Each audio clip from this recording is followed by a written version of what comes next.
National Road 35, southwest of Madagascar. On the horizon, there's a thick white smoke that we've decided to investigate. It leads us straight to a field in flames. The houses are at risk of catching fire. Men, women and children set about tackling the blaze, but their means are no match for a fire this size. They watch helplessly as the disaster unfolds.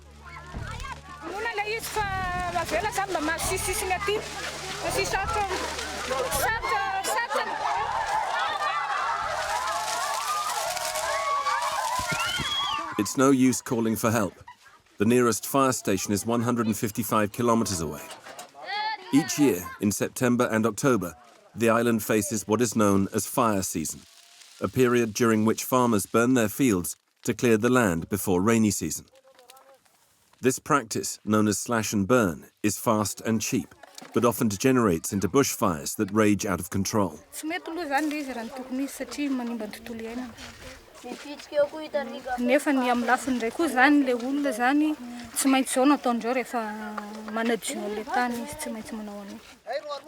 The fire is not yet completely extinguished, but the witch hunt has already begun.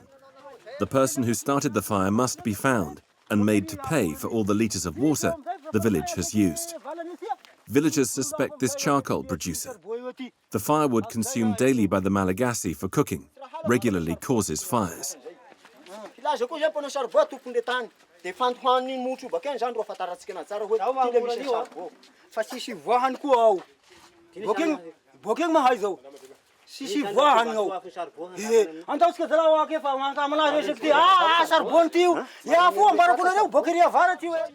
Grazing and clearing fires, whether criminal or involuntary, have resulted in Madagascar losing half of its vegetation cover in the last 60 years. Yet the country is considered a treasure trove of global biodiversity. The Big Island is home to 5% of the planet's animal and plant species, including lemurs, baobabs, and chameleons. 80% of its flora and fauna are endemic, i.e. they do not exist anywhere else on Earth in their wild state. Aside from the fires related to the inhabitants' daily needs, Madagascar has been facing a more worrying phenomenon over recent years: large-scale clearing fires. Last October, Jean-Claude came upon around 50 clearers in this forest by chance. We're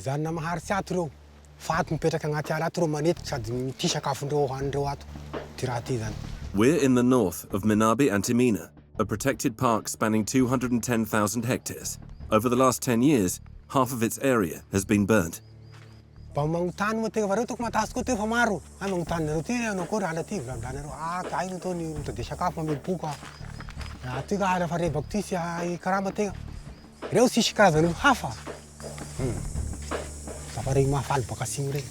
One of the region's officials, who wishes to remain anonymous, accuses the mayor, law enforcement, and a trader nicknamed Voanjo of working together.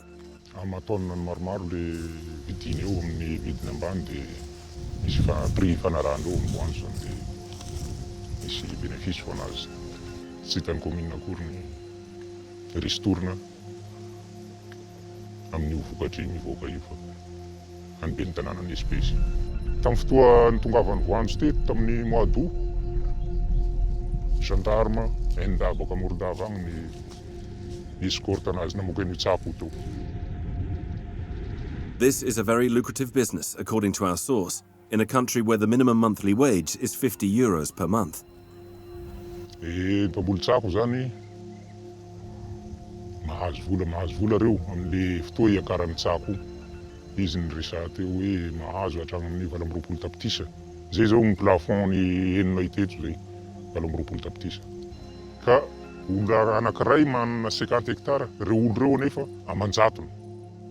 Donc zany agnatin'ny tao raiky manakaiky ny 10 hectara mipotika agnatin'ny tao raiky amin'ny toera misy andreo reo.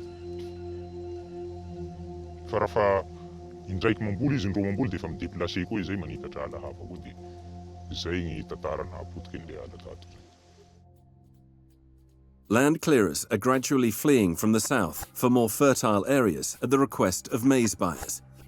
The mayor in question says he is not guilty.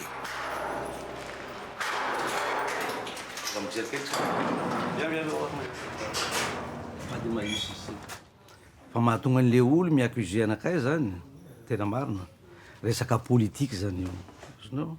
Satria hatram'izay zaho monko le député farany teo zany. Satria aratsina foana zany tenanay hoe manao collecte katsaka amin'ny alafady sy ny karaza tsy marina tsy nanao mihitsy zahay.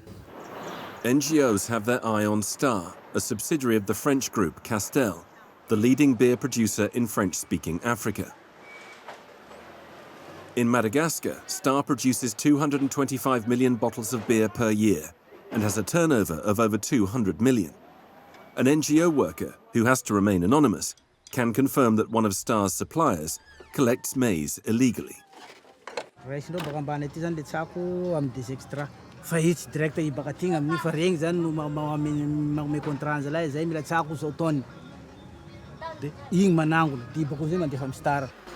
Star denies all allegations of wrongdoing. Ok, et j'extras ce fourni là-bas. S'ils le disent, bon, on va faire des enquêtes plus poussées parce que ça veut dire qu'il faut qu'on revoie encore un peu plus au niveau des extras particulièrement. La fiche de traçabilité que nous mettons en place, signée, tamponnée par les autorités, à un moment donné, c'est des gens qui sont censés représenter l'ordre. Si ça ne fonctionne pas, que l'audit soit fait. Nous, on veut que notre nom arrête d'être traîné dans la boue tous les ans parce qu'on ne sait plus quoi faire des feux de forêt. Despite the denunciations, the illegal maize industry continues to thrive. And forest fires are at an all-time high. Whistleblowers of illegal logging in Madagascar risk death or prison. Angelique's struggle began in 2016 when her husband came upon a vast camp of woodcutters in the forest surrounding their eco-lodge. After reporting the group, he was accused of murder and had to take refuge for a while in France. In the aftermath, Angelique founded the association Razani Voibola Madagascar. Since then, the couple have been leading a relentless fight against the timber mafia. C'est une bande organisée, c'est une mafia, oui, c'est carrément une mafia. Toutes les personnes qui sont contre les chefs des trafiquants, finalement, hein, bah, ils vont en prison. Il faut savoir qu'ils ont envoyé déjà 14 personnes dans la forêt armées pour nous. Hein. On dormait avec le fusil entre nous. Hein. Angelique is taking us to the heart of the conflict. Voibola, one of the last primary coastal forests on the east coast. It's home to many endemic species, including the world's smallest frog. This treasure is threatened by fires and large-scale logging operations. There's a lack of public funds and pressure, and it's difficult to find volunteers to help the 8 forest rangers spread over the area. They would never have come to this part of the forest without the presence of the camera. On nous a prévenu en fait dimanche que si on vient ici, ils vont nous tuer. Là par exemple, c'est un piège. Le lémurien est sur cet arbre et il coupe tout autour. Tout le bois autour est coupé. Donc du coup, il suffit de secouer et il tombe et il le récupère. Gigi has spotted a woodcutter. The suspect is awoken by the noise and runs away.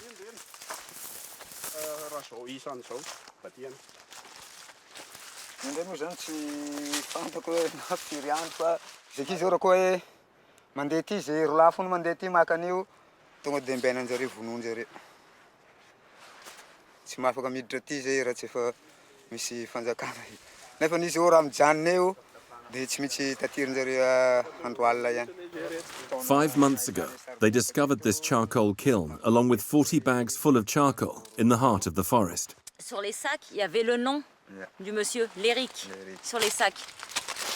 Donc il était en flag, au fait. Et arrivé à la dread, ça s'est retourné contre nous. En fait, ils nous ont accusés, nous, d'avoir fait du charbon. Not far from this spot, an entire hill has been burnt by a man Angelique has been trying in vain to bring to justice. Voilà, il a brûlé 2 fois la forêt, hein, il mange des lémuriens et il est toujours là, quoi, il est protégé. Tous les plants qu'on a reboisés, ils ont tout arraché. Tout le travail qu'on a fait, terminé. Ils peuvent continuer à détruire ce qu'on construit, on ne lâchera pas. Daddy and Gigi have been attacked and beaten by the traffickers, but they're able to keep going thanks to Angelique's support. 400 kilometers to the west lies the last forest corridor in eastern Madagascar, a protected natural park. Nene and Andre's father regularly decried the illegal logging and clearing fires in the protected area until he was brutally murdered at the age of 70. Teto amin'ity toerana zany namonoandry zareo anazy teto tamin'iny andro iny teto amin'ity vodiny teo anelanelan'io kinin'io zany. Henri Rakoto Arisoa had contacted all the authorities. In one of the conversations that his children have kept, we hear him informing the police station about a truck full of wood.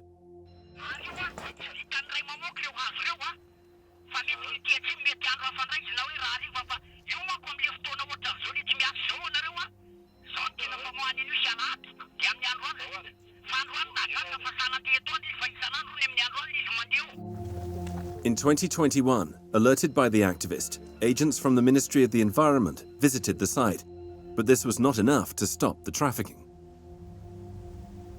Ary io reo mpitondra fatsaka mpitondratondra rehetra ambony areo mahafantatra hoe eto miditra ty kamo ty eto voaka tokony voafehy foana io raha hoe tompona andraikitra zany ianao de le izy zany no tena marina raha le tompona tafiditra ao anatin'io zany le tompona andraikitra le anona rehetra ireny.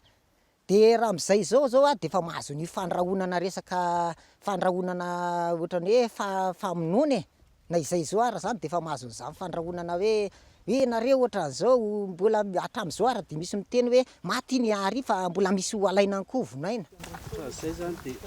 Tontali has been an eco-tourist guide for about 20 years. He worked closely with Henri to raise awareness about the networks. A year ago, they created a VOI, which lets communities manage forest land. It replaces a previous organization that was accused of corruption. Natonga ny VOI mialo na joro zany satria le VOI manampy soa teo aloha tsy niaro nataony fa namotika inona le famotehana nataony mampiditra olona manao teviala izy teviala fanazavaiko teo ny tavy fanaovana tavy zany de fambolena de akoatra fanaovana tavy de ny fitrandrahana hazo sy fanaovana charbon. Less than a year after the VOI was created, Henri Rakoto Arisoa paid for it with his life. He was cornered by a group of locals and stabbed in the throat. Since then, 4 people have confessed and been imprisoned. Ny mahatonga le von'olona zany de no fiarovan'ny tatanay le tontolo iainana de nahatonga anazy io antony vonoan'ny io ary olona tsy manara-dalàna amin'le famotehana teviala sy fitrandrahana ala tsy ara-drariny de mivadika any von'olona le satria tsy afaka manao baranahany amin'le zavatra le ala-panjakana voajanahary tsony izy. Mafy zany nahazo ny tatanay satria nilozany ray aman-dreny mpanoro lalana amin'ny zavatra tokony ale zany mafy zany ary zay zany miezaka zany tsy ataonay raraka tany zany zavatra atao fa hanoa fiarovana tanteraka zay tsy kely soroka amin'ny zavatra nataony zay io. To continue Henri's work, the VOI has applied for government funding. For many communities, state subsidies are a vital help. Most conservation programs are funded by international donors.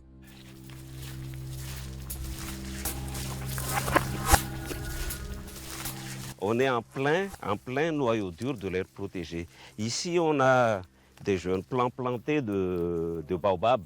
Là, on voit aussi qu'il prend bien là. But last September, criminals burned more than 4,000 young plants, the fruit of 2 years of reforestation. Le olo misy amle olo ma zany tsy miara-miasa amin'ny fikambana sy amin'ny voary. Misy zany malay ao. Satria eritseritsiny zany mbo hanana promesse fa ho azona ambolia ity noyau dur ty. De lasa contre an'le association zany izy. De tena anagnany fandavatena mihitsy zany hoe sabotage asianafo de mahay andreo hoe simba ny zavatra ataondreo mety hoe ho kivy reo amin'ny farany de ho lasa anay avao ambolenay le tany. Thanks to fire breaks, the association was able to save most of the young shoots. Quel que soit le nombre de jeunes plants brûlés, quand même, c'est écœurant. Ça vous met en boule, quoi. Mais quelque part aussi, si on regarde au niveau de la statistique, 4000 plants, ça équivaut à peu près à 4 hectares de reboisés. Et sur une superficie estimée à 40 hectares qui a été donc traversée par le feu, Donc 4 hectares sur 40, ça fait quoi? Ça fait 10%. Donc quelque part, ça nous encourage à aller de l'avant. To help these communities, USAID is also funding equipment and training for 20 fire brigades to respond to forest fires.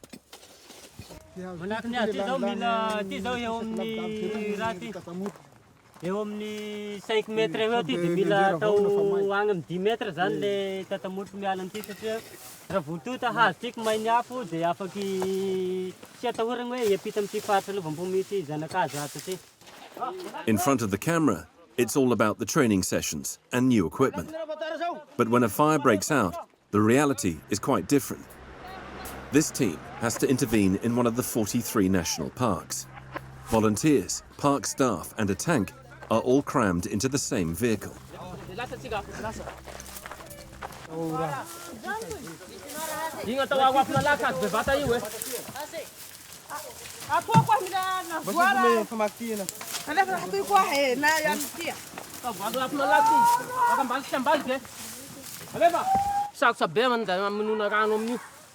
Satria le toerana akatsika rano zay fa firy mètre zay.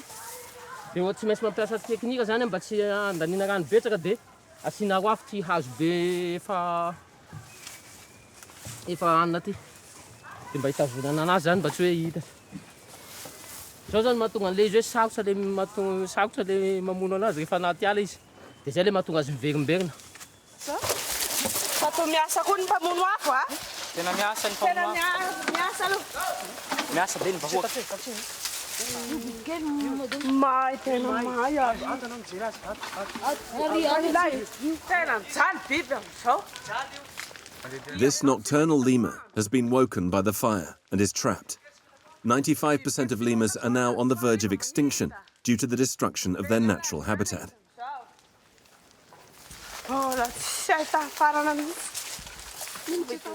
Suddenly, one volunteer stops and starts digging in the ground.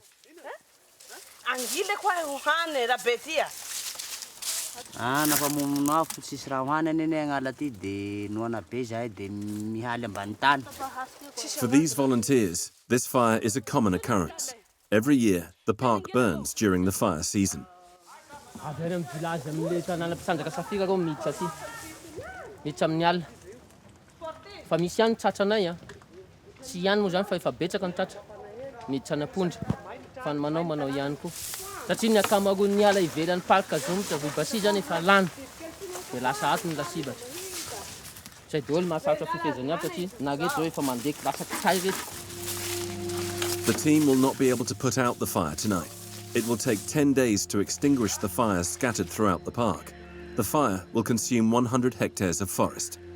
Yet this green gem could become a real pillar of development. This is the ambitious aim of Langa Nature, a company that has been exporting honey since 2017.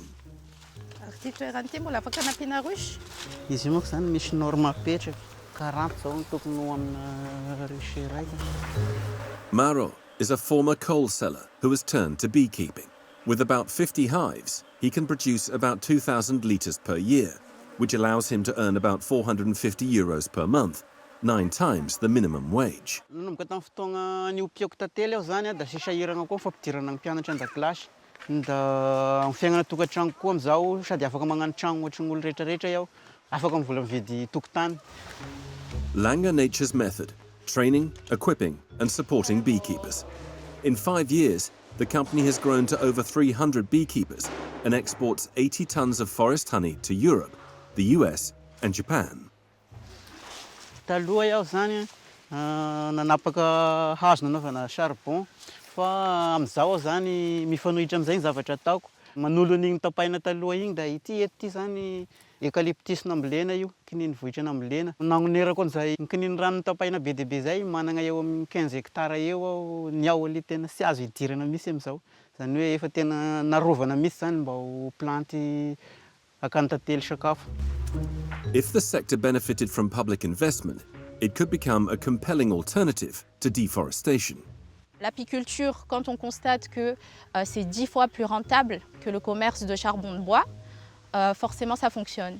On peut s'inspirer du modèle de l'Éthiopie qui produit 50 000 tonnes de miel par an c'est le plus grand producteur africain.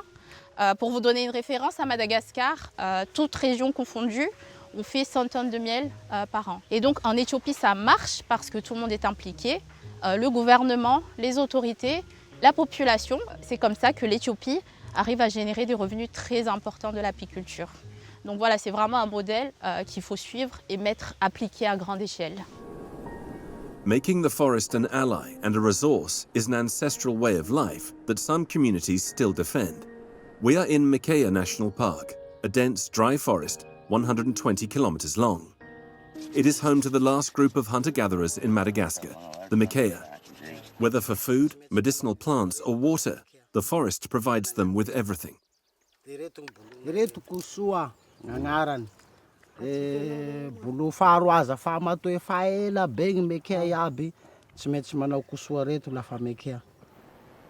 Mikea say they have gradually been driven out by the Masikoro, a neighboring group of farmers who cut and clear the land. Mahatonga anay alan'olo lafa mipetraka amin'ale ao. Maroany masikoro iaby, tana ampakan'ale eny, tana Otsako. Raha magnambara hoe aleto koa misy manampaka, aleto koa misy magnoro. Ka io alagnandrozy anay io, ka aboandrozy raha io, tsy hipetraka eo na tafiandrozy magnagny tsy hipetraka eo. So ataondrozy amin'izay lafa ohatsy raha io fa tsy ao. Kanefa alegny igny ro fiaignanay ao iaby. Mampalahelo anay, tena mampalahelo anay. Tsy hita zay atao magnambary maty, tsy magnambary maty, tsy hita zay atao. Miala n'aleo koa raha nanjao maty mosary koa. The Mikea have taken refuge in nearby villages and are reduced to eating tubers to survive. It's customary to let the rest of the group know if you find something to eat.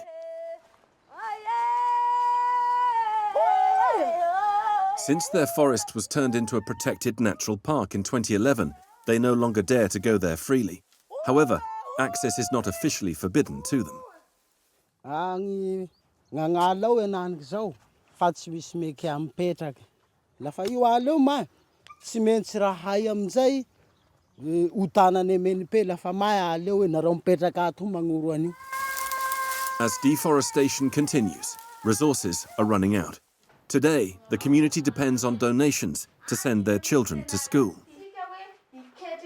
This teacher from the capital married Mikea and left everything behind to support them. Aia ni Mikea no tokony mipetraka. Tokony mipetraka aia ni Mikea. Repisa? Aia? Il faut sauver cette culture puisqu'elle va disparaître, donc il faut la sauver. Les Mikea, en tant que peuple premier, ils devaient avoir un statut spécial de peuple autochtone. Mais je ne sais pas si Madagascar a signé cela. Est-ce que ce n'est pas une fierté d'avoir un peuple premier comme les Australiens, ils ont les aborigènes, ou l'Amazonie, ils ont les Kayapo? Ce qui serait le mieux, c'est que, premièrement, qu'ils puissent jouir de leurs droits en tant qu'humains. La sécurité alimentaire, la sécurité, tout ce qui est sécurité. Et deuxièmement, de pouvoir peut-être vivre en tant que Mikea, qu'il y ait la forêt qui revienne. It's hard for extremely impoverished locals to turn away from a profitable industry like illegal logging, and the desertification of Madagascar seems inevitable. Singing and dancing are a celebration of identity and pride for this endangered people that face an uncertain future.